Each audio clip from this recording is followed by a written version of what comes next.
Art na inukit sa giant leaves?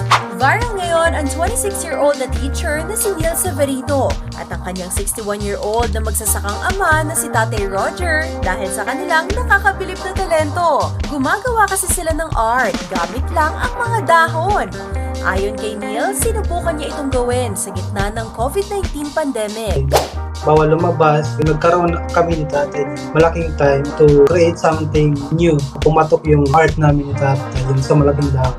Trinay ko po gawan si Mami Oni po, napansin niya po yun, tapos ang trending. Tapos mga nagawa po namin mga celebrity artists, marami like Vice Ganda po, pati si Ann Curtis, mga content creator naman po, si Kong TV.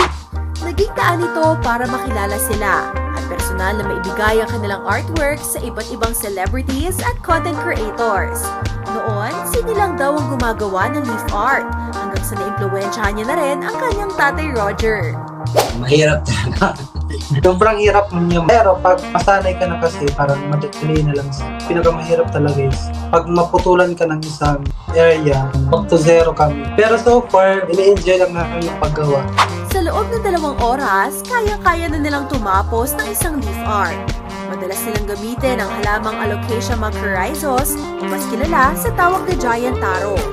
Wala rin silang ginagastos sa paggawa nito dahil may mga halaman na sila sa kanilang bakuran. Mula namang commission work na ang mag-ama, malaki raw ang naitulong ito sa kanilang pamilya para makabangon mula sa pandemya. Sobrang hirap po ng pang-araw-araw ng pagkain. Mas lang kayo sa mga relief po. Kaya yun parang naging isa din ng way para may pangbili kami ng mga pagkain. Ngayon, nakakagawa na sila ng leaf art sa halagang 2,500 pesos hanggang 19,000 pesos, depende sa size at complexity ng iukit. Malaki ang pasasalamat ng mag-ama sa kanilang supporters. Nais na nilang mag-iwan ng mensahe para sa kapwa nilang artist.